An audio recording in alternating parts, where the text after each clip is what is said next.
Hello and happy December.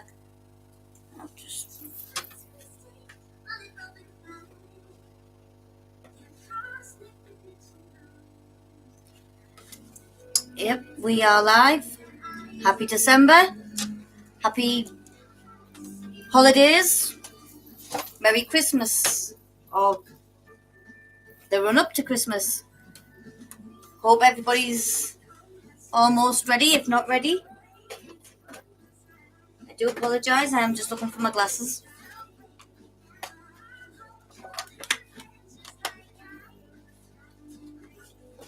As promised, things are a little bit more Christmassy on this episode. We'll keep it nice and Christmassy all through December.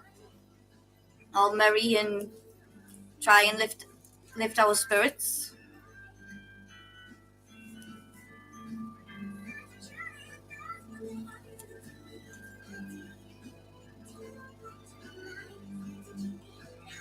Okay, so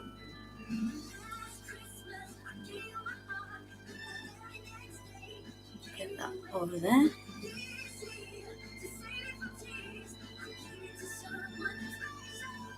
As we touched on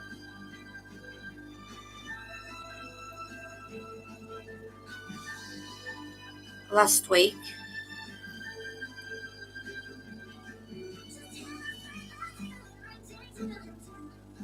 this week we will be talking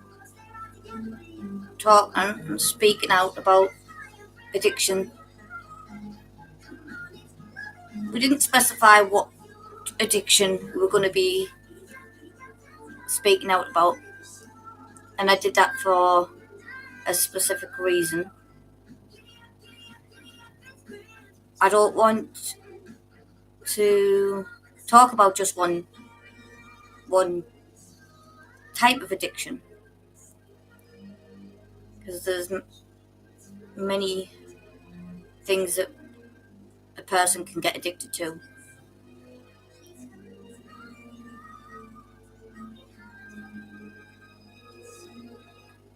So we are supposed to have Ches in again tonight, and hopefully we'll not have the issues that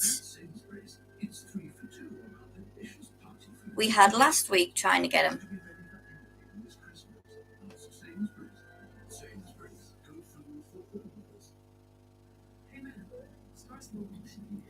So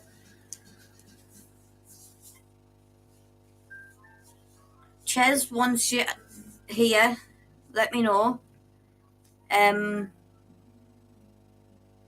There is a link on the Speaking Out YouTube channel for Discord, so we can try and get you speaking through that way. I did do a test earlier, if people might have seen. Unfortunately, if we do these lives through a PC, we cannot get people on to the live without using a third party streaming channel. But we could use Discord. If anybody ever wants to come on in the future, we can use Discord to do a phone call, or we can do a normal phone call over WhatsApp or normal phone, and as you seen last week, it can be heard, so we can do it that way.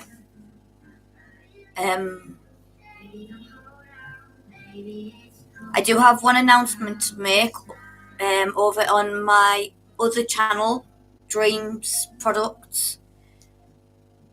We will be doing a raffle, Christmas raffle, on the 15th of December. there will be mostly handmade hampers, items that's made by myself.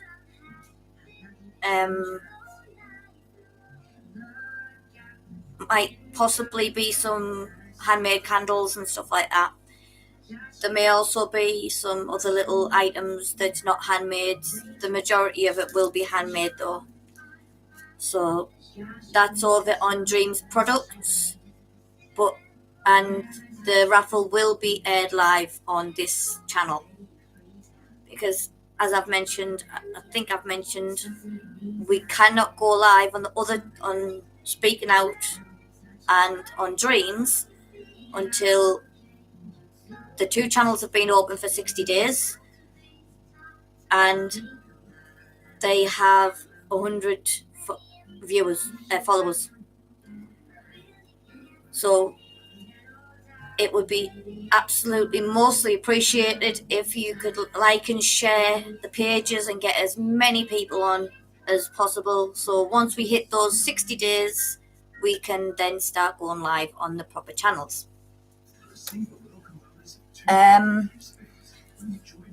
think that's for announcements and intro, and like I said, I hope you are all having a fun 4 days of December, and hopefully it goes well for everyone. The tickets on the raffle for Dreams Products are 20 pence a ticket or £1 a strip. They are raffle tickets. I will be obviously putting your names onto one of the raffle tickets, so it keeps one side, so it keeps me checked, and then the other ones will be going into a bucket or a bowl or a hat or whatever, but I'll also put your names on them as well, just so it keeps me right. So like I said, they are 20 pence a ticket or £1 a strip, and there will be stuff like a small bottle of Prosecco with the glass and a fizz bomb and a flavouring. That's a small hamper that'll be made into. There'll be other products. There could be stuff like little vouchers made for you to get a memorial verse that is framed. Them sort of things will be available as well. So anyway, on with tonight's discussions and tonight's show. If there's any comments, I do have the comments on my computer, but I also have them on my phone as well, just in case there's any sort of lag or delay, which by the looks of it on my phone there is a little bit of a lag again. So I'll get to your comments as soon as they show to me. But like I say, if you've got any questions, any comments, or anything to say or whatever, just general talk, feel free to comment in the chat, and we'll either somebody else will chat or I'll chat, or we'll all chat and see where tonight goes. So, speaking out about addictions, like I said, we were supposed to have Ches on tonight, but he seems to have disappeared. It would have been great to have other people on, but like I said last week, hell will freeze over before certain people come on, I think anyway. In my life, I haven't personally dealt with the being addicted to something. I don't have that sort of personality. I don't have an addictive personality. I don't get addicted to medication. I don't get addicted to when people say they get addicted to tramadols and gabapentin and stuff like that. I've had those medications and never found them to be addictive. Hi, Craig. How are you doing? So I know obviously this month's going to be quite difficult for you and our Diane. Like I said, I think my candy canes disappeared. I've just took it out in my cup and they've gone. Fair enough. But yes, I don't have an addictive personality.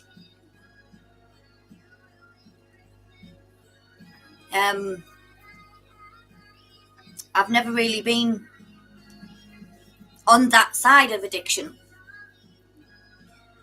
to the side where you have to. Yes, I've learned about it. I've been in the when I've been in college and stuff like that. I've understood the outcomes and stuff.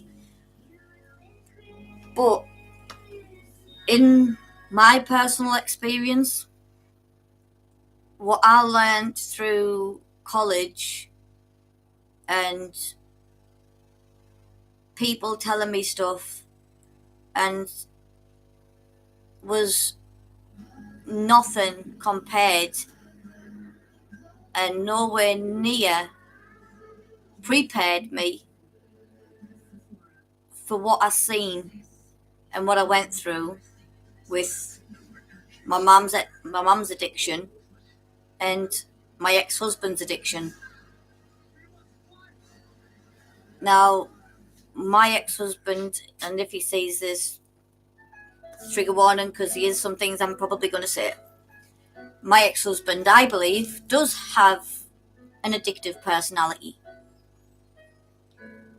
And can get addicted to medication and stuff fairly easy. And he was addicted to stuff like tramadols and stuff like that. Now, being on the other side of that and watching somebody slowly kill themselves with certain addictions is heartbreaking.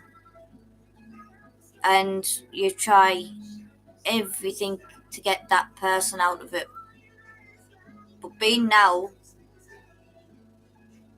after seeing my mum and my ex-husband, and a person with addiction won't get out of it unless they want to. A person with addiction won't help themselves unless they want to help themselves. You can't help somebody that doesn't want to be helped. And unfortunately, they can sit there and tell you they want to be helped. Doesn't mean that they do. My ex-partner sat and begged me to help him get out of it and give him another chance. But he just snuck around and did it anyway. He always found a way. So it's not our job to get that person off drink or drugs, because as much as we fight to help and do that, unless that person's willing to do that, then you're fighting a losing battle.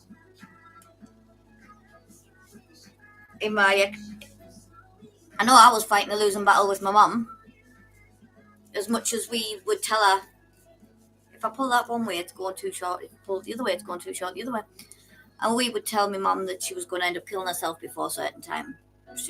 My mum actually had a stroke, and she still was continuing with the alcohol. My ex-partner, he was oblivious to us even being there half the time. we would sit and tell him that he was falling asleep on his feet, and he would blatantly call us liars.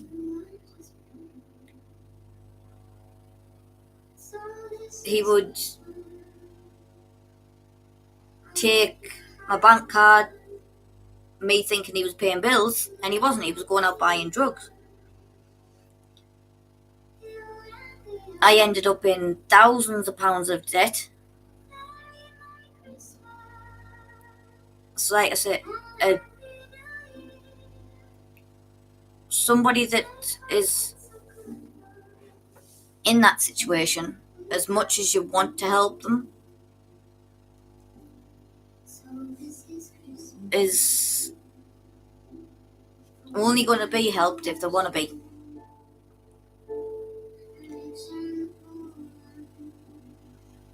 Now, it would have been good at this point to have the other person's view on it,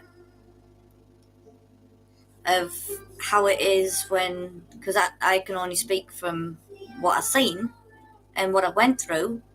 I mean, what I went through was bad enough. I thought I was going absolutely mental because he was taking stuff from the house to feed his addiction, but he was taking my stuff from the house to feed his addiction, and then saying that I was the one moving it. So I thought I was going absolutely mental. I started doubting my own sanity. So addiction, as much as people think it only hurts the person that has the addiction, and it doesn't. It hurts the people that care for them. It hurts the people that's around them. It hurts the people that love them. Like I said, I was watching my mum put herself into an early grave. My mum was on the verge of losing everything.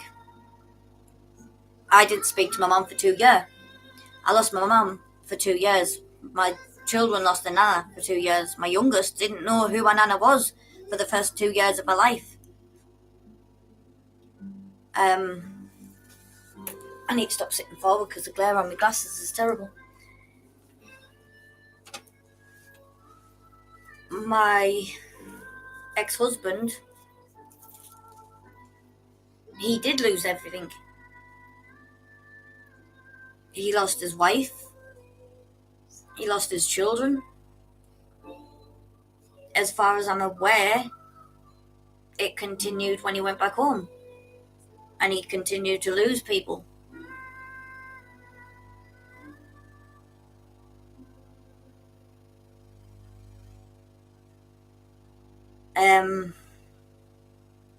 It's not an easy subject for people to stand up and talk about, especially when they are the one that's addicted. It's just as hard for somebody to stand up and talk about that loved somebody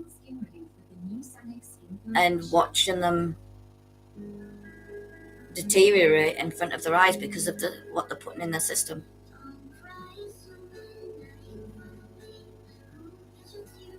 And then when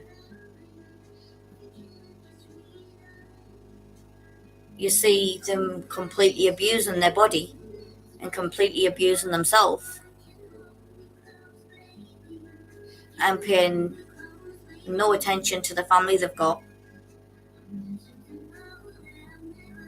I had to stand and watch my children barely have anything to do with the father that was right in front of their face. Because once he took that incense, spice, whatever the hell you want to call it, that was it. He was out of it. Before he got his hands on that, he was the most loving, gentle, amazing dad to the kids. He was so loving to me. He was like, before he got on them, he was like completely different man. Once he found them when we went away on holiday, and that was our This was our story basically. We'd gone away on holiday and he'd found this shop that sold different herbs and certain items and stuff. And evidently, I stayed outside, so I didn't know what he was buying because I don't like the smell of those sort of shops.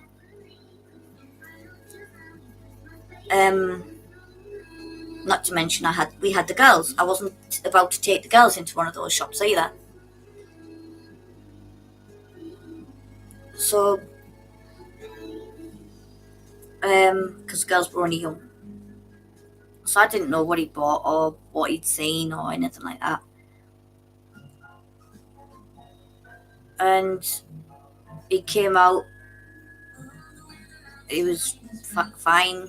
Everything was fine. And by the night time, he was stood on the back of the boat falling asleep, which obviously paranoid me. I was quite more anxious back then than what I am now. And him falling asleep on the back of the boat while standing fishing paranoid me. It scared me.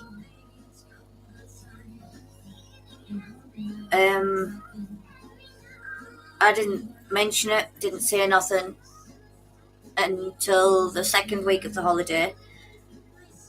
And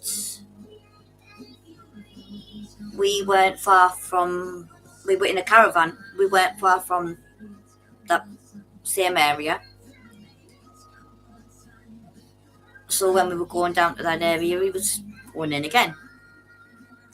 At this point, he was falling asleep in the caravan and the girls were starting to notice. So I was telling them to go to bed, whatever, and this is when it started. I'm not falling asleep. I'm not tired. It's like, well, you kind of are. So me and the girls would start getting photos. We'd start taking photos of him falling asleep on his feet. And he would still be adamant. Even with photographic evidence. I'm not. I'm fine.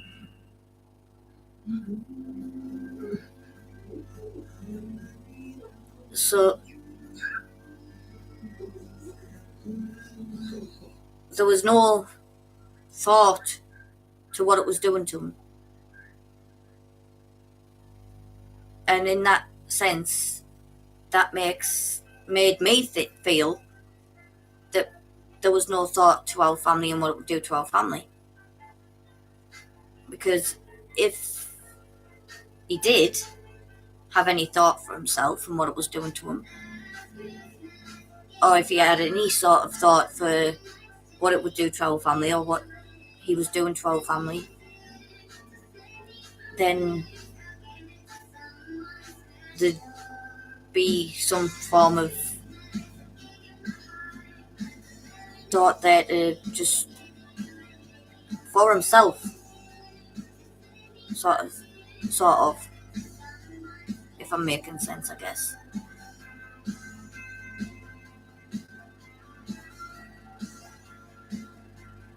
As the saying goes, you need to love yourself to love others.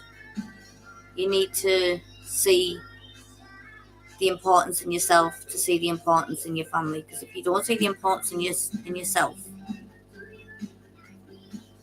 then how can you see the importance of your family? Because your family is important to you, which means you're important for your family. So there has to be some form of self-importance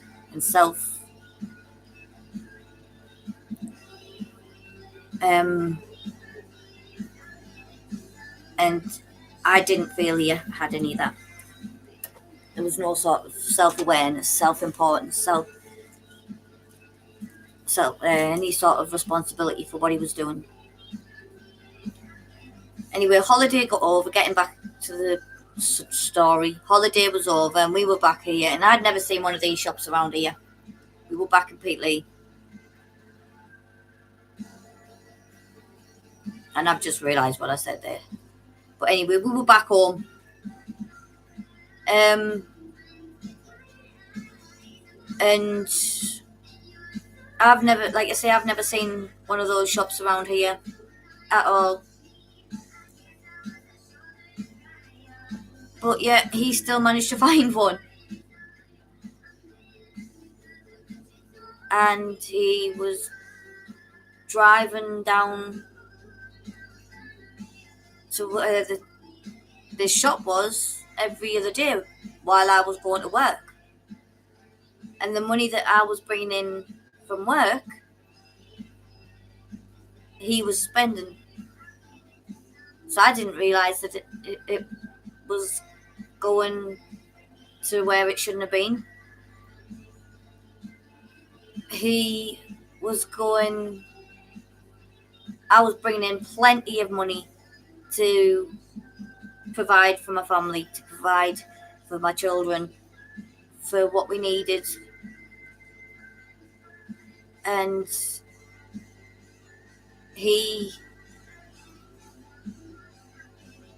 this time I was working in the care home, so I was bringing in sufficient amount of money to provide for us. And I was doing plenty of hours. And he had the bank card because while I was working, I was under the impression he was paying the bills and everything. To later find out he wasn't paying the bills. He was paying the important bills that I would notice, such as gas on, electric on, a certain amount of food. But then I later found out that there was sometimes he was going to food banks, which the money I was bringing in, we should not have been having to go to food banks at all. By no means should we have ever had to go to food banks. I'm not saying that there's anything wrong with people that if people do need to go to them, that's absolutely fine, and I'm tired to declare on there. That's absolutely fine. If you need to, you need to. I'm just saying that the money that we had at the time, we shouldn't have needed to.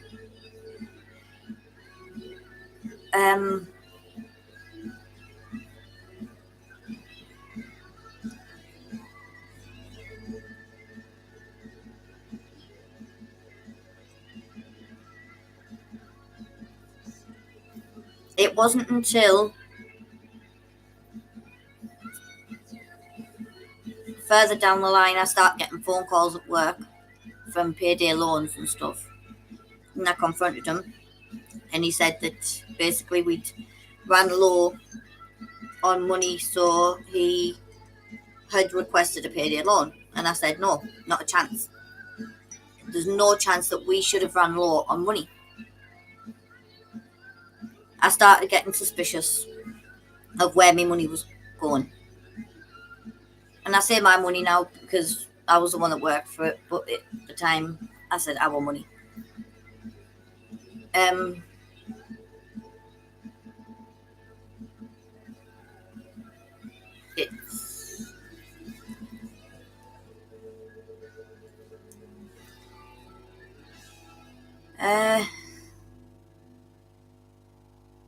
So I got very nervous. I got very suspicious. I was anxious about what was going on. I was anxious about how to confront him. I was getting calls from people I knew saying that he was selling stuff, and the stuff he was selling was broke. which again I knew nothing about.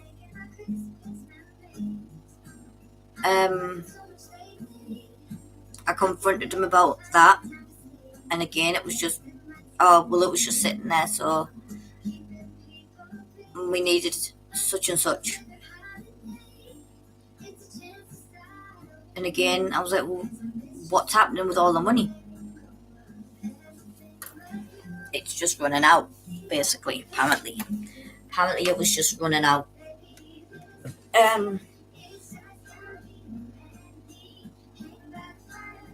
think the only thing that pretty much went through his head was where he was going to get his next fix. How was he going to get his next fix? What item from the house can I take that won't draw suspicion? Or that I can say was somebody else?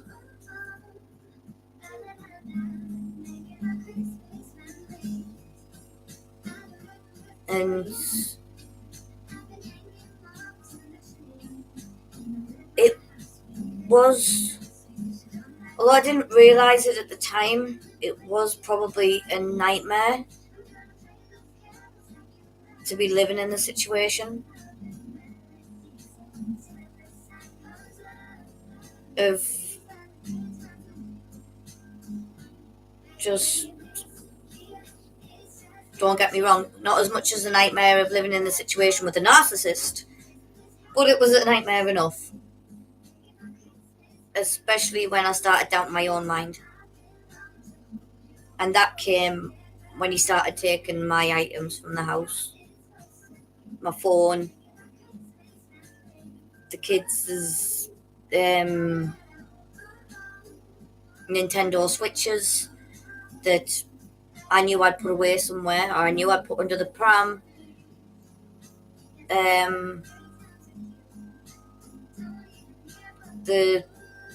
My dad's karaoke system that I didn't actually know that had gone missing until he'd gone home. My brother's games that I didn't know had gone missing until, again, he'd gone home. So he was taking items that either I didn't realise and wouldn't look for, or items that belonged to me so he could say that I'd basically moved them. Which got me starting to think, did I move them? Have I actually moved them?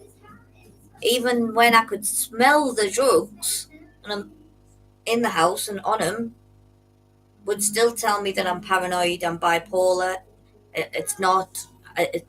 I'm imagining things because I think he's doing it. I'm imagining it that he is doing it.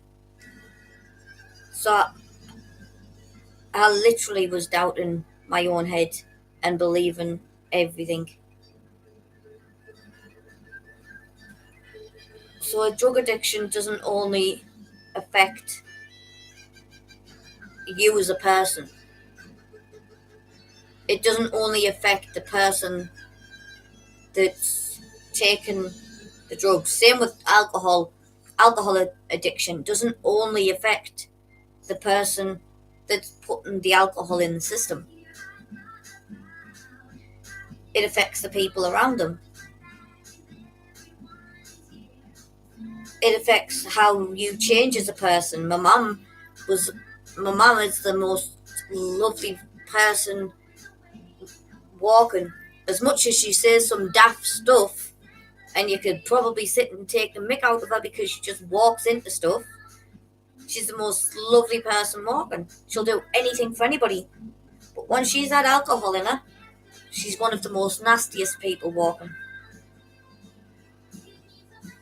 She is one of the most vicious people walking. She is not a very nice person when she's in alcohol. But to meet her normally, you wouldn't think that. You would never have thought that.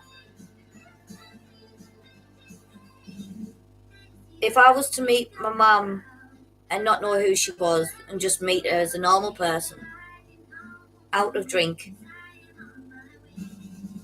I would never think that she had it in her to be vicious and violent. the way I knew her when she was in the alcohol, with the alcohol addiction. If I'd have met my ex-husband and a few years later, after he'd been on that holiday, I'd never have gotten with him. That's not to say I regret getting with him. I got my daughter, and she has made me one of the proudest parents, proudest mothers you could ever imagine. She's got such a strong mind and such a caring heart at the same time, and she's so smart that I'm proud to be in her life, and that goes for both of my daughters. Um,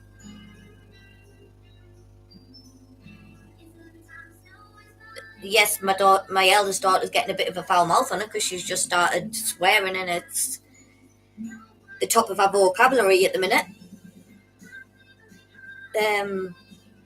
But they still make me proud every day of how strong-willed and strong-minded, and of how far they've come. And so I'd never regret who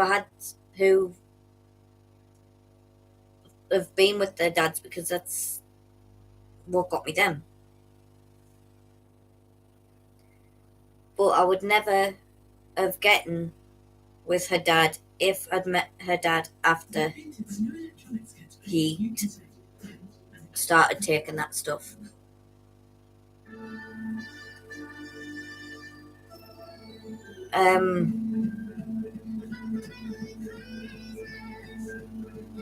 I would have much rather have just stayed on my own.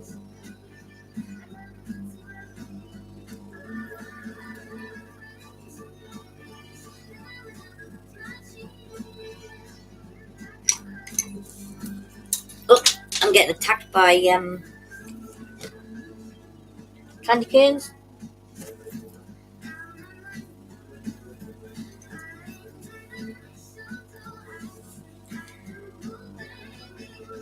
Comments are quiet tonight.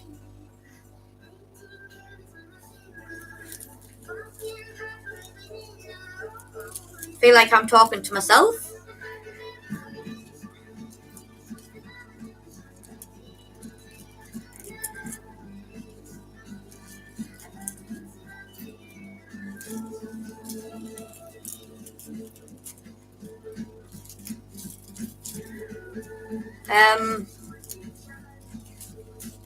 So anyway, go to how I found out that my ex-husband was. I don't know if I want to respond to that one, Jay. There's a first time for everything, I guess. So going to the way I found out was I'd gone to work and I'd done quite a lot of shifts, and I should have come out with a decent paycheck. And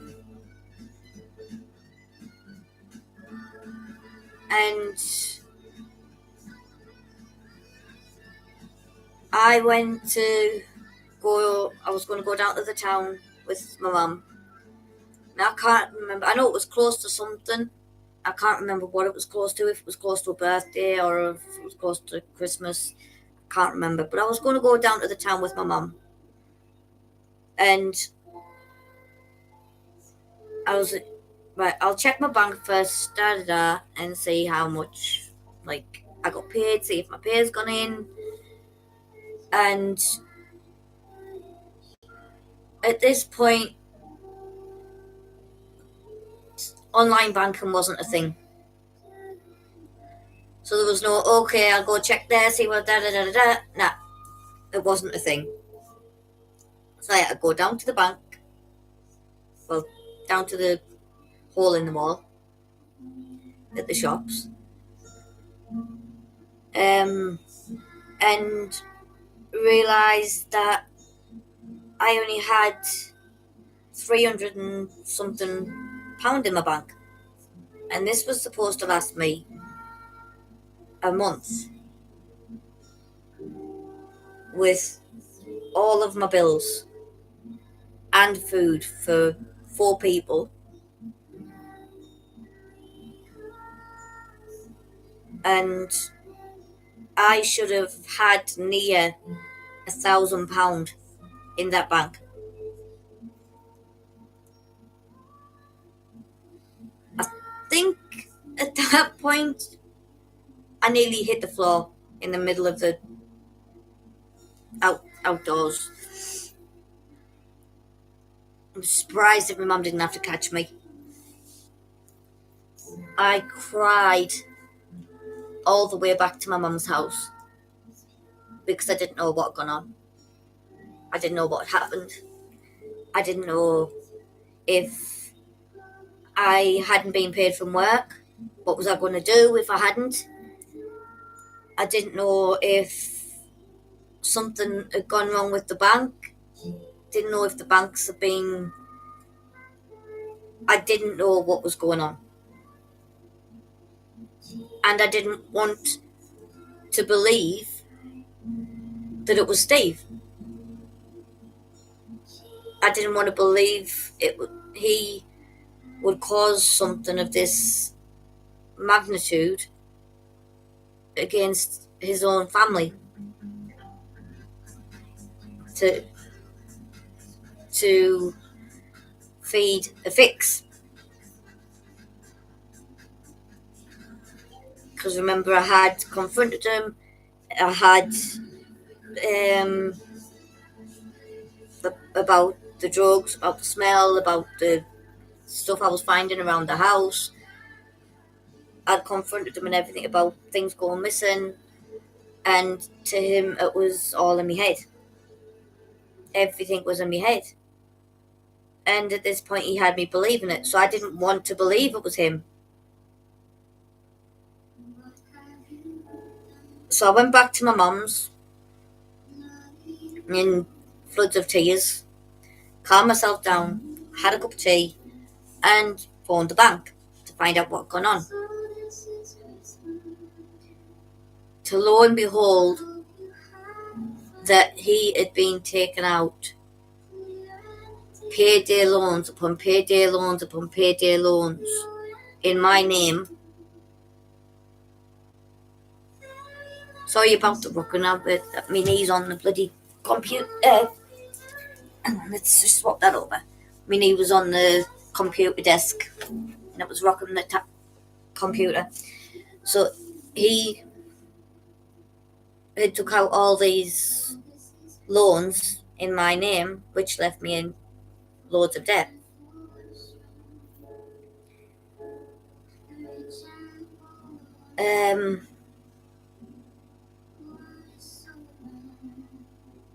I think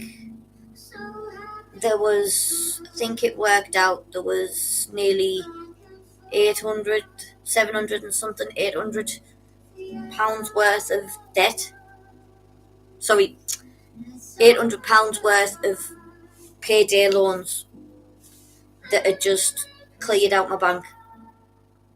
As soon as my wage hit, it cleared it. Just wiped it out.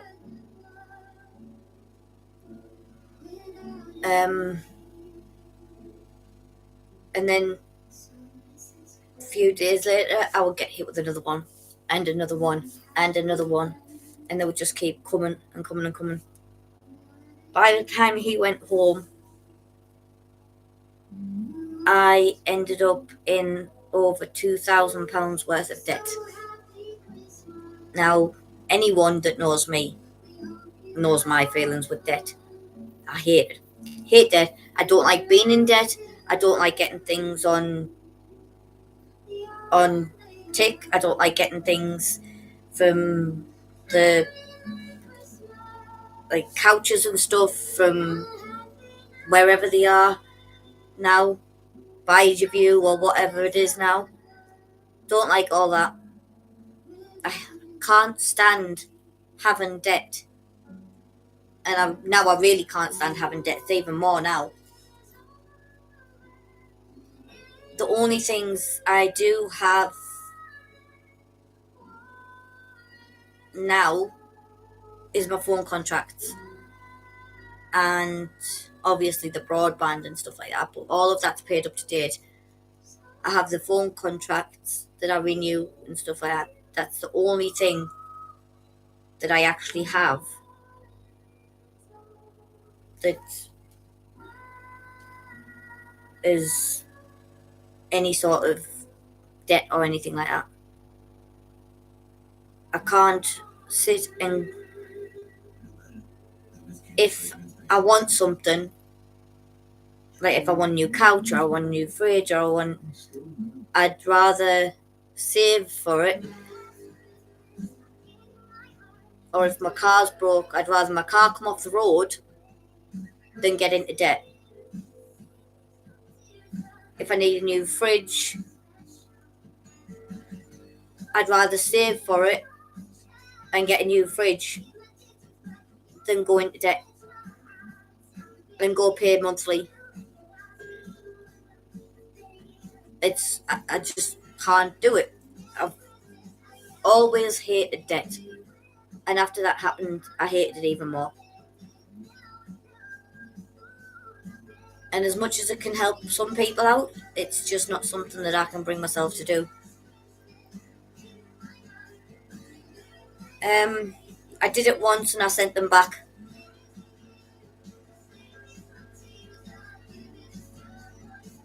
But by the way, I just wanted to say I do appreciate everybody that's in tonight. It means a lot. And like I said to everybody at the beginning, happy December. Hope you are all having a good month. And this chat is about addiction. We're talking about addiction tonight, different types of addiction. At the moment, I'm on talking about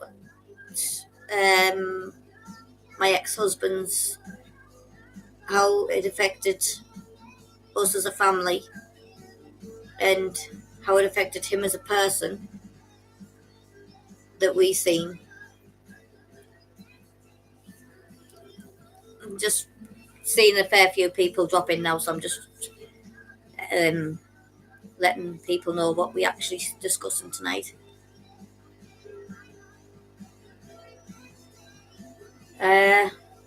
But yes, so yes, the way I found out that, as I've just said to people, the way I found out about my ex-husband's the expenditure on payday loans and stuff was basically I'd been paid from work and the payday loans had just wiped out my bank.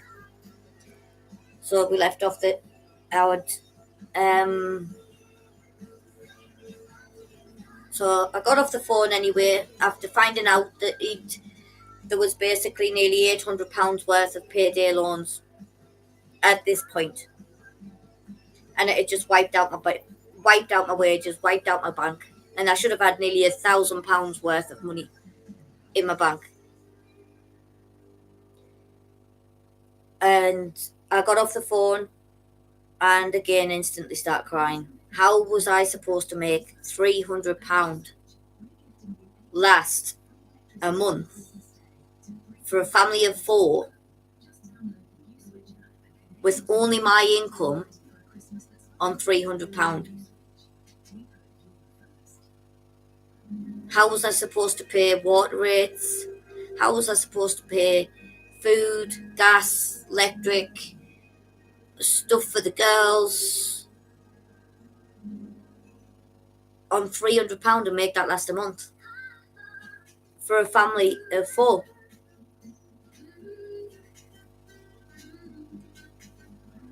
I cried like a baby that day. I left my girls at my mum's. I went round and I confronted him, and that's when it all came out that he had been taking the drugs. He had been taking stuff. He had been taking things from the house and selling it on. When my phone went missing, it was him. He took my phone while I was sleeping, and I knew where my phone was. I knew where I'd put it, and he took it from the side of my bed, went and sold it, and then a couple of days later, because I'd harped on that, I knew it was there, he'd getting it back. I don't know where he'd sold it or who he'd sold it to, whether he'd gone down to CEX and sold it or he tried to sell it or something. He'd getting it back and put it in my bag, in my work bag. But yeah, I knew it wasn't in my work bag because I took my work bag to work and my phone wasn't there. So all the little things made me think I was going crazy. Doubted my own mind. And like I said, so when it comes to that sort of addiction, to that severity, you don't only hurt yourself.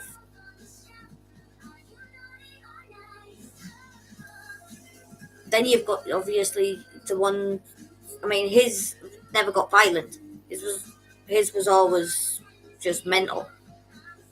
Which, as I said in my last show, mental issues can be just as bad as violence. A bruise can heal. A broken nose can heal. As much as it's detrimental, it can heal. Mental scarring is so much harder to heal from.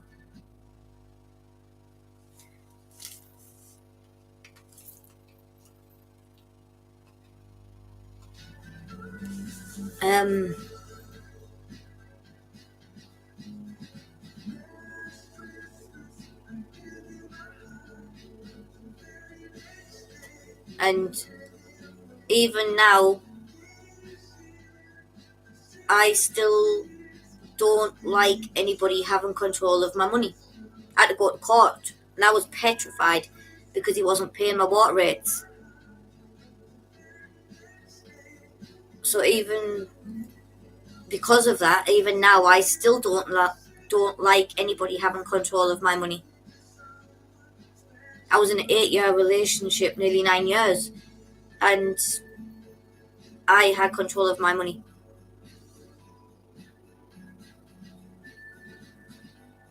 I am over the top with my bills.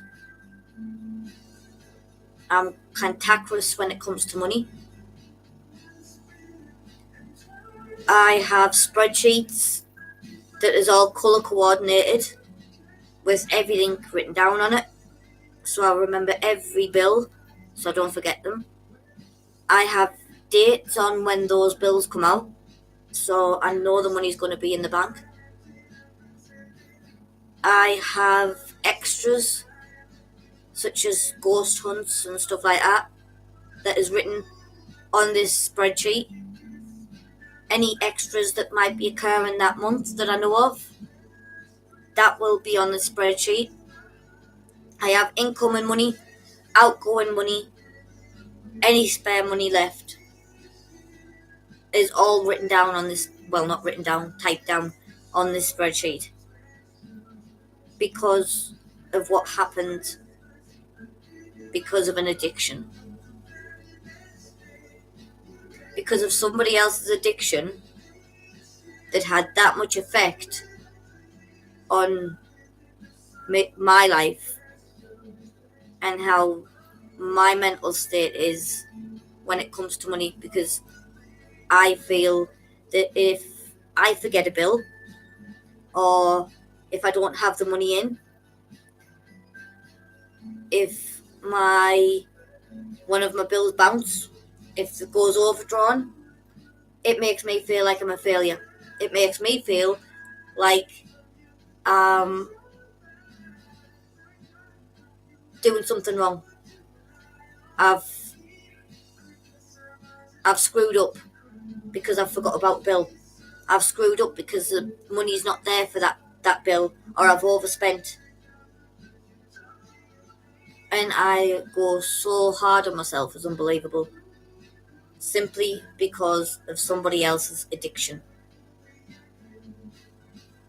It wasn't even my addiction, but I still beat myself up because of it. And this is what I say what I mean when I say someone's addiction isn't always just their problem.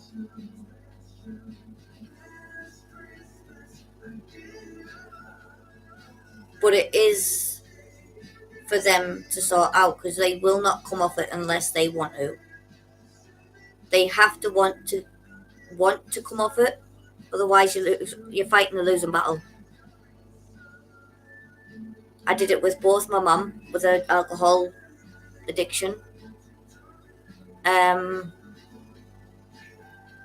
was going to school, I was coming back, I was dealing with my mum's alcohol addiction. Some days I wouldn't be in school because I was taking my siblings to school instead, because my mum was in bed.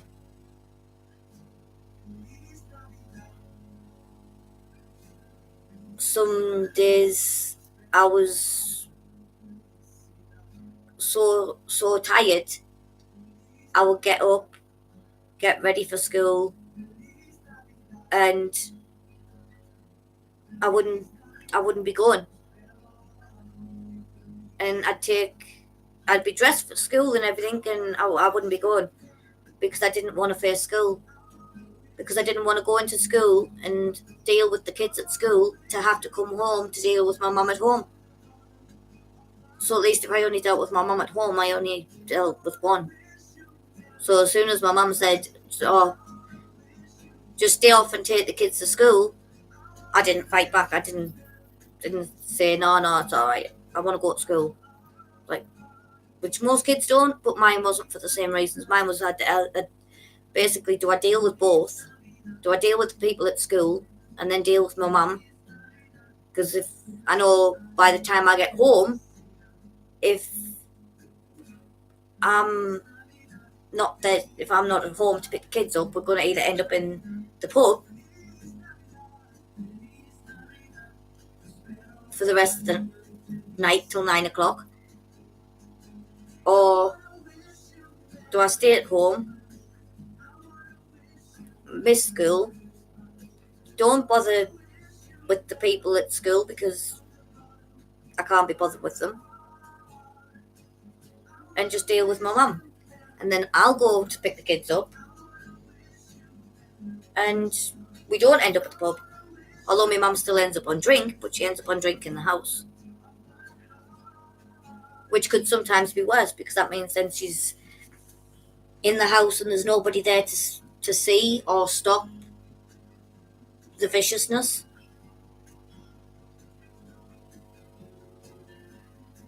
And when I was going to school and I was having to deal with people at school, because I did used to get the mick took out of me for whatever reason it was. I actually don't know why I used to get the mick took out of me. I think it was just the fact that I was a short ass, and I still am.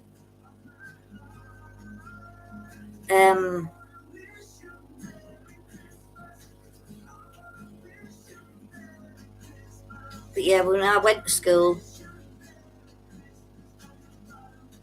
and I came home, and I'd have to deal with my mum, and I'd have to pretty much play mum. I mean, don't get me wrong, I will, like I said, on the one that I was talking about my mum and my upbringing and stuff like that, she always had the house clean. House was always clean. And she always had food in. So unlike the situation with my ex-husband, my mum had this addiction to alcohol, but she always made sure that the food was in. She always made sure that there was a meal on the table. She always made sure that the house was clean, where my ex-husband didn't. My ex-husband went severe. He didn't make sure the house was clean when I was at work. He didn't make sure clothes were taken upstairs. He didn't make sure that the girls were pretty much,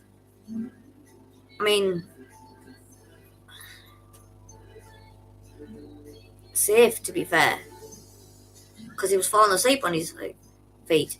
My dad came into the house one day and the girls were upstairs and my dad was fuming because Steve was passed out on the sofa, door unlocked, girls upstairs, who came downstairs, by the way, and Steve didn't know a damn thing about it. Didn't know it. My dad could have easily have taken them girls and Steve wouldn't have known. And I wasn't there, I was at work.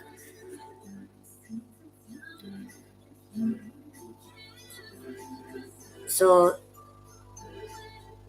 yeah, so it can become, so as much as my mum's addiction did have its problems, the problems were in a different way. It was more violent with my mum. It was more abusive, verbally, physically, where Steve's was more mentally and more exhausting and dangerous.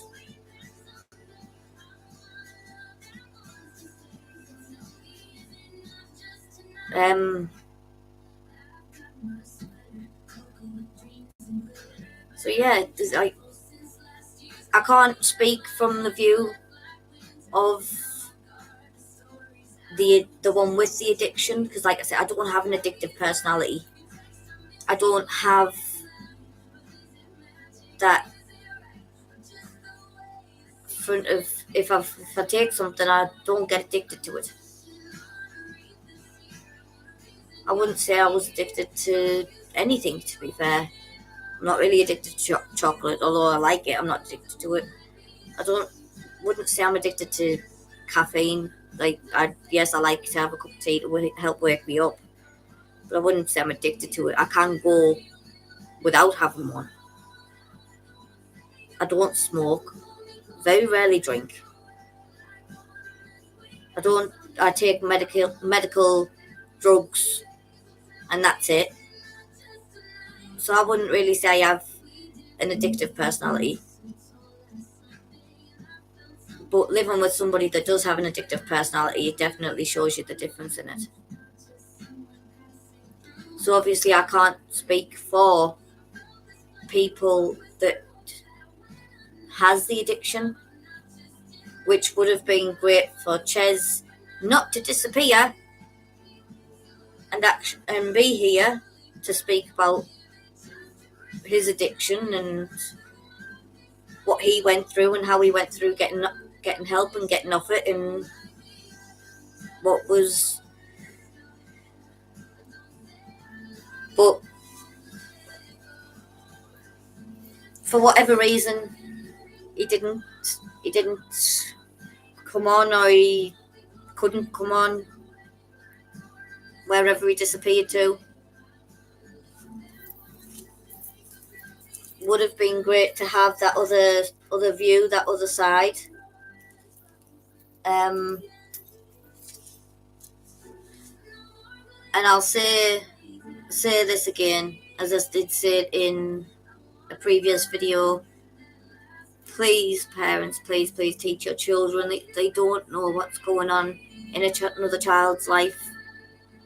They don't know what's going on in another person's life. Be respectful. Be pleasant. It costs nothing for somebody to say hi. It costs nothing for someone to be respectful, to be polite, and to see somebody smiling because you've paid that little bit of gratitude or that little bit of attention to somebody that may not get any or needs that one thing to make them feel seen.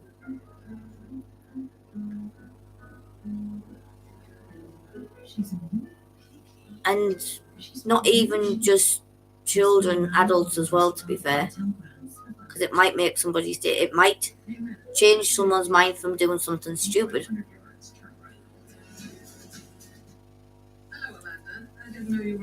So anyway, we are on 7:10.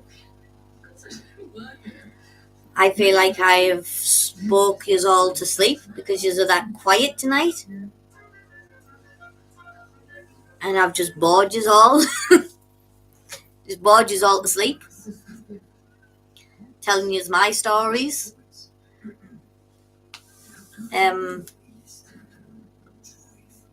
Hope it makes people realise that they're not alone. We do all have our demons, we all have our shadows, and we are here to help.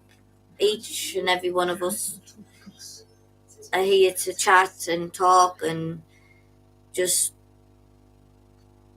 be normal people, whatever normal people is, because I'm not a normal person, but yeah. We're not big YouTubers, we're not big live streamers, we're not big, although yes, the channel's been going for 6 weeks now, something like that. I think it's 5-6 weeks now I've been going for. And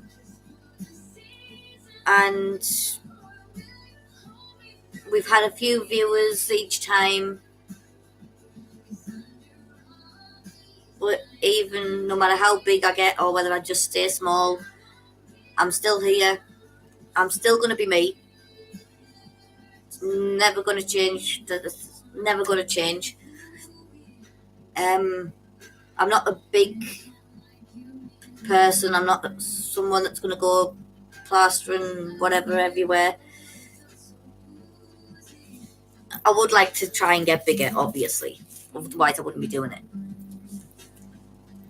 But that's not the reason I'm doing it. The reason I'm doing it is because we need to speak out more. We need to be there for each other more. We need to help each other more. We need to stand up for each other more and be a helping hand. You don't see it anymore. You don't see people helping each other. They'd much rather put each other down than help each other. They'd much rather sit and call each other names than hold out a hand to lift them up. And this is what we're here for. We're here to show that we're all the same. We all bleed the same. We all have our demons. We all have come through stuff.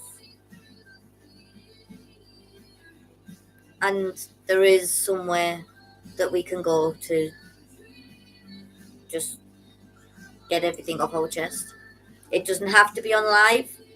It can be on chat, private chat, comments, whichever way you want to do it. If anybody ever needs a helping hand, especially either a helping hand or just somebody to chat to, especially in these months. This month is so hard for some people, whether it be for one reason or another, whether it be for, well, let's not do any triggering, but you know what I mean. For one reason or another, we are here to help. We're here to listen. We're here to talk. and we're here to speak out fearlessly. So with that, next week I have had a question asked to me quite a few times, and I think next week I'm going to possibly address it. So next week is going to be, I think it needs not so much addressing for me, but addressing me for the generation that we're in now and how people are. So I've been asked a few times now how I get on with life and get on with stuff with all the physical, mental and emotional pain that I'm in. All the physical pain that I'm in on a daily basis. The mental and emotional pain I've been through from such a young age that has built up or not built, or I've either dealt with or haven't dealt with. It's like with everything, how do I still get on with stuff? How do I still get on with life? How do I still push through and not turn to drug addictions or alcohol addictions or any form of other addictions? So I think next week is going to be addressing that question, and it's going to basically be living life with physical and mental pain and emotional pain. So living life with pain, I think we'll call it.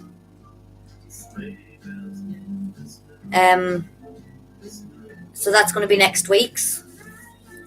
Next week we are on... What date are we on next week? Oh. So...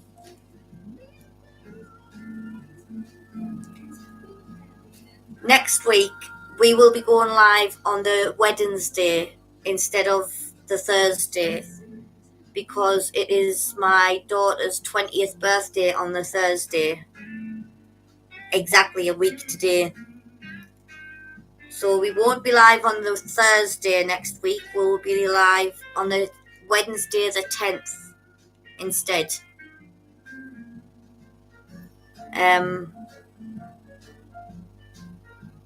And because we will be celebrating her 20th birthday on the 11th.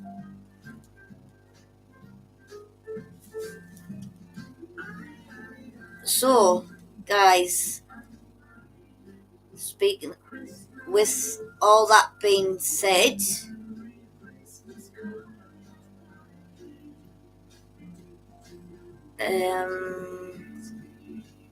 yep, there we go. With all that being said, I would like to say, have a good December.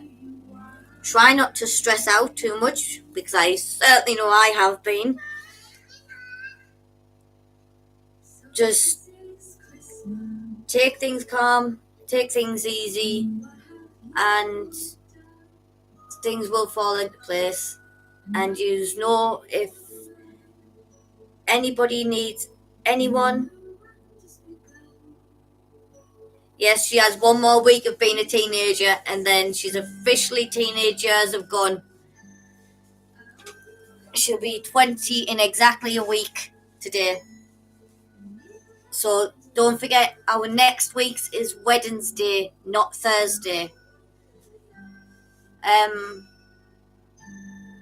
But yes, if you need anybody through this harsh month, nobody is alone. We are here. There is always access to me if you need to speak. You can always comment on this live, and somebody, I'm sure, will be there that will be more than happy to chat. Jay, or Jonathan Stevens, as you see, is always up for a chat. He can talk a glass eye to sleep. But I'm always around. There's always access to me. No matter what time of day, you feel free, as like I say, especially during this month. So from me and my family, have a good one. We will see you on the 10th. We will see you on the 10th of December, talking about living life in pain. And so for now, I love you all. I appreciate all of the support and the views, and just coming on every week and listening. I appreciate the ones that listen on the playbacks, and just to all of you, thank you so much. It's